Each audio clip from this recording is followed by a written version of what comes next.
Welcome to Right on Track, a songwriting podcast. Thanks to Tone for tuning in. I'm Demi Michelle Schwartz, and I'm thrilled you're joining me on my songwriting journey. So kick back and relax, don't fall flat, and remember, stay right on track.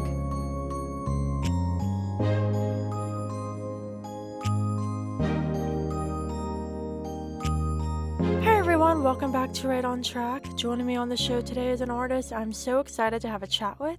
Please welcome Melanie Murray. Hi Melanie. Hi, how are you? I'm amazing, how are you? Good, good. Amazing. I'm super excited to have you on the show. We have lots to discuss. But before we dive into all the specific things, I would love for you to share with the listeners a little about yourself and your journey in music so far. Yeah, my name is Melanie Murray, and I'm a singer-songwriter who is originally based in Hoboken, New Jersey, but I moved here about a year and a half ago to pursue my music. And it's been a wild journey. It's been super, super fun. I've made so many connections that met so many people along the way. And yeah, I'm excited to share with you. Yeah, no, that's amazing. So, one of the main things that I would love to start off with that we'll chat about pretty much on our whole chat is you really believe in the importance of nourishing your mental health in music. And I'm really excited to dive into that because I think in any creative industry, we can go all the time. We can experience different things that affect us in damaging and difficult ways. And so protecting mental health is so important. And so I would love for you to share your thoughts on this. Yeah, I really couldn't agree more. I mean, that I feel like is a big part of my brand and who I am as a person. When I was younger, I was diagnosed with ADHD when I was about 6 years old. And I just knew that my brain worked differently than other kids. And it was often a struggle. And a lot of the times I saw it as a weakness instead of a superpower, really. And it wasn't until I was maybe about in middle school, early high school, that I realized that ADHD was such a gift and it opened so many more doors for me in the music industry than I thought. And it really helped me with my creativity when it came to songwriting and other fields in music, creating melodies. And I really started to realize that it was a superpower for me. And um, I try to bring awareness wherever I can in my videos, online, in person, at my shows. I regularly play on Broadway Friday and Saturday, and a lot of the times in my shows, I'll talk a lot about the importance of mental health and my own experience with ADHD. So it's a really cool thing to kind of spread awareness about because I feel like it's very overlooked in a lot of circumstances. So, Yeah, well, thank you so much for opening up about that. I love what you're doing to not only spread awareness, but embracing this aspect of yourself because I feel like in a lot of entertainment industries, people have a certain idea of what an artist should be or what an actor should be. And anytime that there is a difference to someone, that can stand out and maybe the general public doesn't accept them for who they are and feels like they need to fit a certain profile of what an entertainment celebrity or just a person who's pursuing a creative passion has to be. And I feel like nowadays people are becoming more accepting and embracing differences, which is really great. But the more we can continue to spread awareness and embrace people for who they are is so important because the arts, whether that's like acting, music, books, painting, whatever, is for everybody. And I don't think that people should limit the incredible individuals in these industries by focusing on things that make them different rather than just celebrating who they are as people. yeah, 100%. I mean, I feel like growing up, I feel like there wasn't a lot of knowledge about ADHD, and I feel like it was definitely something that was very overlooked because I guess people had thought back then that the signs exhibiting ADHD weren't as important enough. And I really felt like a lot of the time I was kind of just doing, my parents included, were kind of just doing everything off book. And a lot of the time I really struggled with schoolwork and I frequently fell behind. And during my middle school and early years, I frequently was struggling and I couldn't really understand why I wasn't doing as well as a lot of the other kids. Um, I was forgetting books, I was disorganized, I was constantly just in a state of how can I succeed when I am so, I guess, when I'm not like the other kids, you know? And how can I succeed in this environment that cultivates um, succeeding in one path, if that makes any sense? Yeah, no, it definitely does. And I think in situations like that too, you're not only dealing with wondering why you're not like everyone else and you're trying to figure out what's going on, but that can lead to other sorts of mental health struggles and, the sadness of not fitting in and the stress and anxieties tied to that too. And so it kind of snowballs. Yeah, totally. And I felt like that for a while. And then, I kind of realized that towards obviously later in my school career, that it really was a superpower and it helped me succeed in a lot of ways with songwriting and creating my own music. And I felt like I could think a lot more outside of the box than others. And I feel like that really helped me, which is just super cool to kind of, I guess, flip the script. And I think that towards the beginning of high school is where it really changed for me. Yeah, that's amazing. So you mentioned how you see this as a superpower. It's really helped you in your songwriting and music creation. But I'm sure you've faced some challenges, especially performing on Broadway. And then we're also going to chat about your independent tour you did outside of Taylor's shows. What challenges have you faced that you've had to overcome because of your ADHD? I mean, there's always a lot of the stereotypical words that people use um, when they don't really understand people with ADHD. I've been called dumb, stupid, and a lot of other words that I am not going to say on this podcast. Um, but I've been called a lot of names, especially in school, when I guess a lot of the other kids weren't really as informed about ADHD, nor was I. So I'm not blaming them by any chance. But it happened, and it was something that happened in school a lot of the time. But the part that really took me aback was when I was getting a lot of negative feedback from parents and people that I really looked up to, like teachers, that didn't really understand I was, what I had, and they didn't really know how to handle it. And I think that they were just not willing to open their minds enough to really understand. So it was definitely hard. And I think that was maybe the hardest part about struggling with ADHD when I was younger.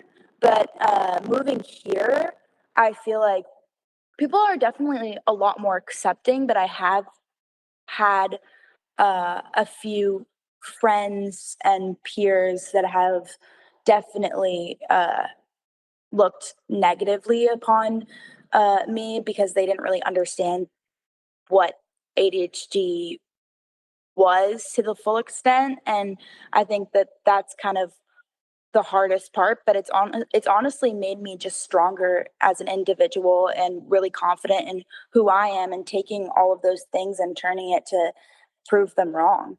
Yeah, no, that's really great. And I think it's incredible that you had this shift of perspective. And though people have said negative things to you and treat you in ways that you don't deserve, you're not letting that stop you from pursuing your dreams as a songwriter and an artist, and I think that's really inspiring. So, shifting to performing on Broadway, that's super incredible. Congrats on that.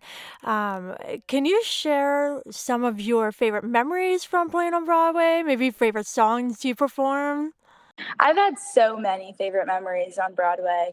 I Now I play Friday and Saturday, but when I first started out, I was playing Tuesday morning, second or third floor, and a lot of the time it was very dead, but it was also the summer, so I would get a lot of fun people that would come in, like bachelorette parties and such. And I think that those people really make you feel special because they're really engaged with you and they want to hear music and they want to have fun.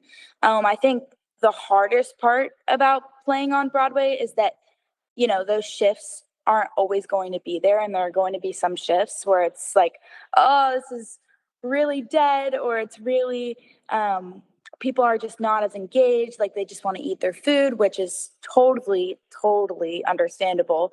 But as an artist, it's kind of like, oh, why am I here? Like, why am I playing? And you kind of just have to have a lot of self motivation and willpower to just do it even if there's no one watching. And I feel like that's a real skill that I've learned, that like I love what I do and I do it because I love it, not because I love that other people love That's so good. I love what you just did there at the end. That's so, so, so it. important.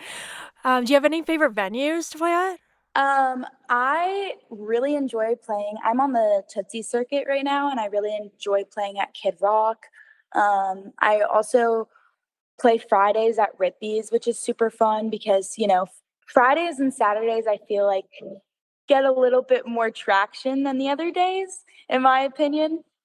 So it's really cool to just kind of have those standing gigs, and then every now and then I'll take some fill-in shifts if someone needs someone. But yeah, it's been a really wild ride, and there's been a lot of, obviously a lot of drunk people, but a lot of really great people as well that just really want to listen to music and really want to be in Nashville for what it's for, which is music. Yeah, no, absolutely. So, speaking of performing live, I want to hear more about you performing outside of Taylor's stadium show, Coast to Coast. So, can you share a little about that?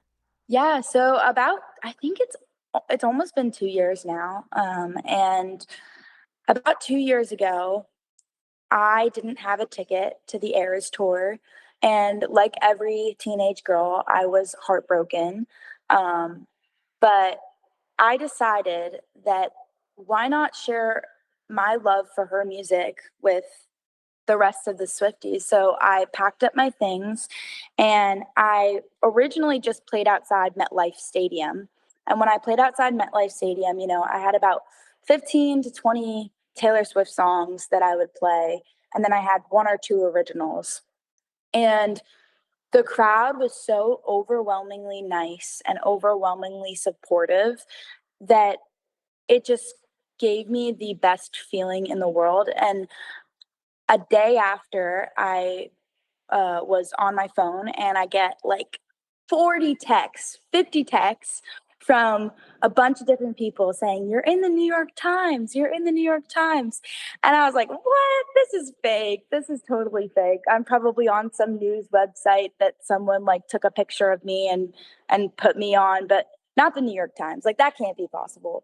And so I looked at my phone and then I see that I'm on the front cover of the New York Times, and I was just in shock. My jaw dropped and I was like, this is crazy, absolutely insane. So I decided that I would go coast to coast playing all of these songs that I had from MetLife night one. And I traveled to 8 cities: Pittsburgh, Minneapolis, Denver, uh, Seattle, and a bunch of others.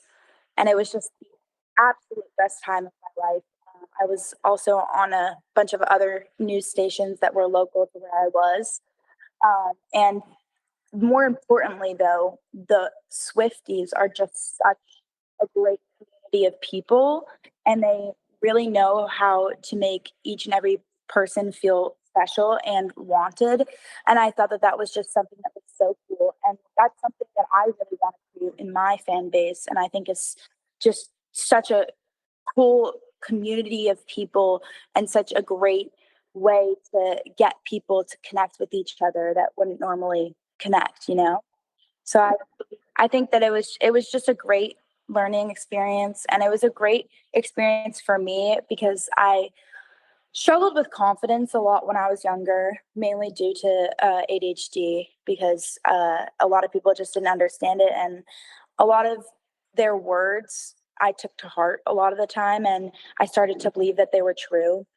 And I had a lack of confidence up until that point, and I really feel like that point was the breaking point for me that really opened my eyes to say that, like, I can do this, and I am confident, and I can play in front of 1,500 people and not be nervous because I'm confident in who I am, and I wanna share that with the rest of the world. That's amazing. Also, I didn't know, like, I live in Pittsburgh. So I wish I would have talked to you before because I would have totally come see you. Oh my gosh, yeah. Pittsburgh was such a fun place to play outside. I mean, that was honestly one of my favorite stops was Pittsburgh. It was so fun.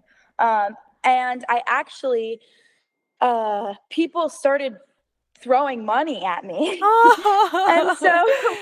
I ended up making enough to actually go to one of the Eras shows, which Oh, I love it. What was your favorite Taylor song to cover? that's a really hard one. I love all Taylor Swift songs. I would say my favorite, hmm, I really like to do Style That's good. acoustic. It was so fun, and I just really felt like it's such an underappreciated song, especially acoustic. I feel like it's just a great song, but I would say my favorite albums on Taylor Swift are totally different. My favorite albums are definitely uh Folklore and Speak Now. Those are my Okay. 2. Those are my 2 faves. I Ah. really like those. But yeah, I it was just a really good experience and it helped I would say it helped me with my confidence more than anything, and it really made me who I am today. I really don't know where I would be without that experience. Well, I love it so much. That's super, super cool. I'm so happy you're able to do that. That's amazing. So I'd love to chat a little bit about you as a songwriter. Where'd you find your song inspiration?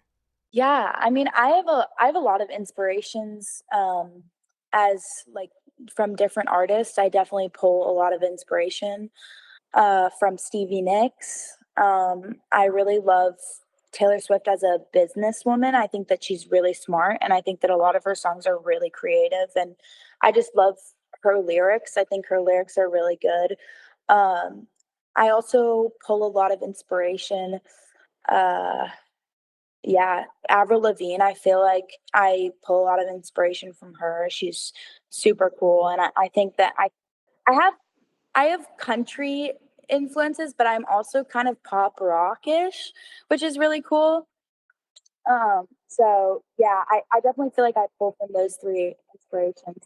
Speaking of pop rock, I have a re-release of one of my songs, Fake Boyfriend. It's gonna come out in about a month, and I'm really excited because you know, I really I think that this song is just like something that I'm not proud of some of my songs, but I really feel like this one is a really good one, and, you know, it's I'm really excited because it's kind of, playing on the fact that, you know, boys aren't cool, and you should just be confident in who you are as a woman, and it's kind of a motivational song, which is really cool.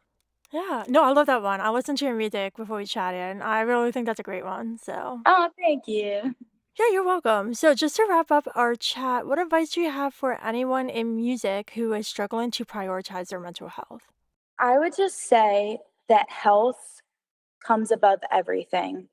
And if you aren't in the right headspace or physical space in health, I think that um, you really can achieve things in other aspects of your life.